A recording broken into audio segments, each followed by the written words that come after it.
Today we're going to reveal 10 secrets to sleeping in coach on Amtrak's long-distance trains.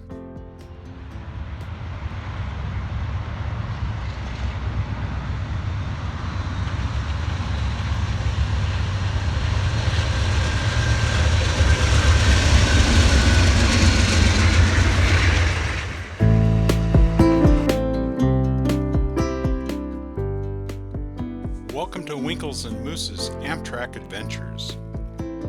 Today we're going to reveal 10 secrets to sleeping in coach on Amtrak's long-distance trains. But first, we want to take a moment and go over the sleeping options on Amtrak's Superliner cars. They basically have 5 options. They have accessible bedrooms, family bedroom, a regular bedroom, and then they have roomettes.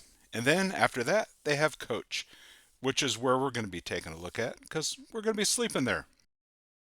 So a lot of people ask me, why would you want to go on coach?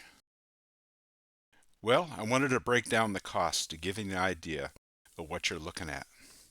In this example, we're traveling from Los Angeles to Seattle. And you can see a family bedroom's $1,453, a regular bedroom's $1,402, and a roomette drops down to $846. Still isn't exactly cheap, but a coach seat is $101. So overall, coach isn't a bad deal. Just have to find a way to make it comfortable. But first, let's take a look at coach seating and take a look at the concept of seat pitch. Seat pitch is a space between a point of one seat and the same point of the seat in front of you. On Amtrak seats, there's a 50-inch distance, which is quite remarkable, between one seat and the next seat. Now, it's really important not to confuse seat pitch with legroom. They're not the same. You're not going to have 50 inches of legroom, which is an issue. It's just the distance between the two seats. But in comparison, airline seats right now range from 28 to 31 inches in coach, with first class seats in most airlines up around 38 inches.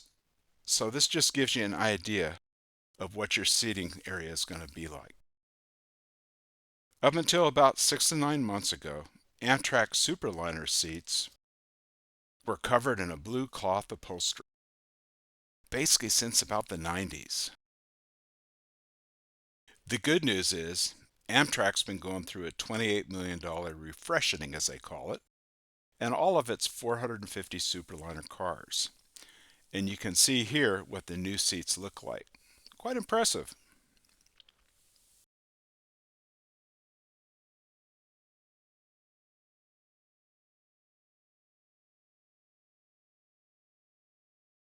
As noted from Amtrak's website, this will improve comfort with new seating cushions and upholstery, carpet, LED lighting, tables, and curtains.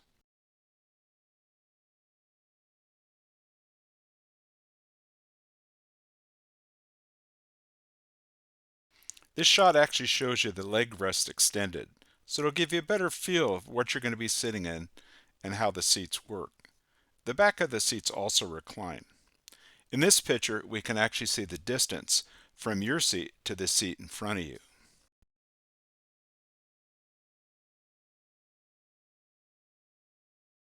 So the real question is, how do we make a long-distance train ride comfortable for multiple nights? So now it's time for our top 10 secrets.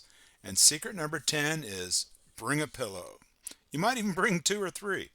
We found that going to a local department store and getting a couple of $4 pillows worked wonders. And along with that, secret number 9, which kind of fits in, is bring a blanket. You can get chilly on Amtrak at night, especially if the doors are opening and closing to the different cars, and can keep you a lot more comfortable. And secret number 8, bring a comfortable sleeping mask. It really helps in case there's any lighting that's still on between the cars. And secret number 7, bring an inflatable neck pillow. Really helps if you're leaning against the window and it gives you a little extra cushion.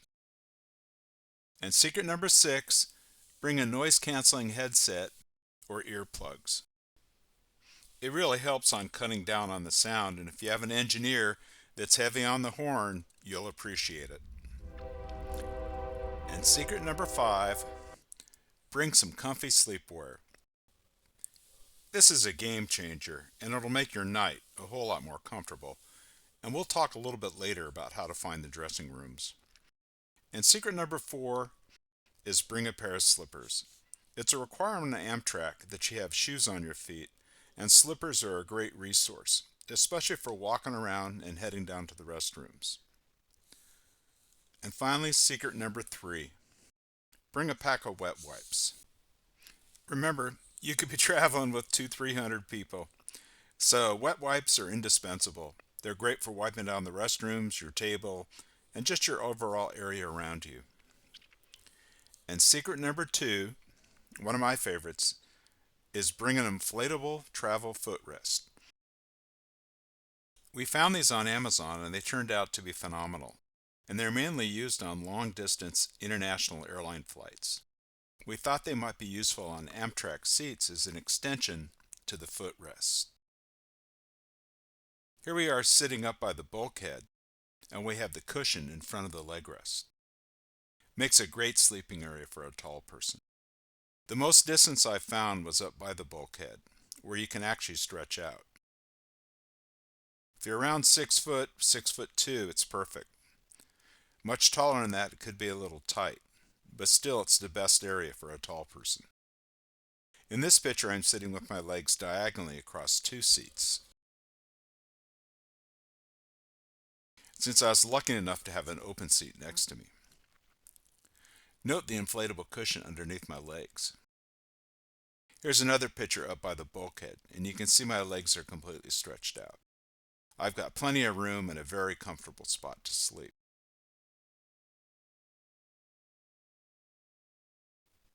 And here's another picture with the leg rest and where the footrest would go. You can actually see it extends out, and you can have quite a nice area.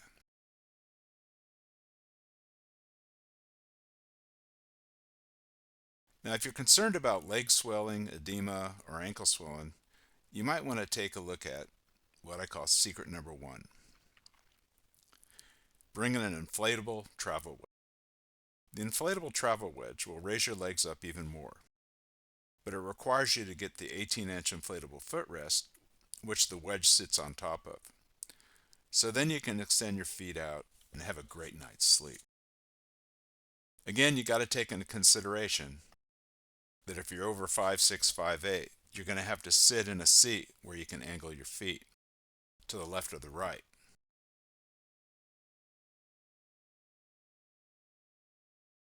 One extra little idea is don't feel bad about moving around in the train.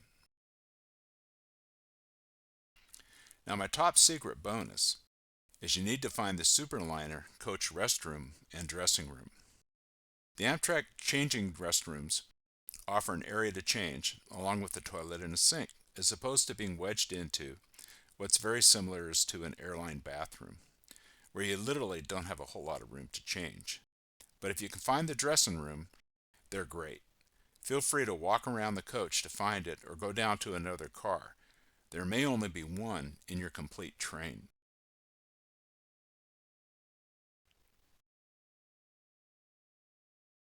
Well, that's it, folks, and I hope you've enjoyed everything, and I hope this helps you out.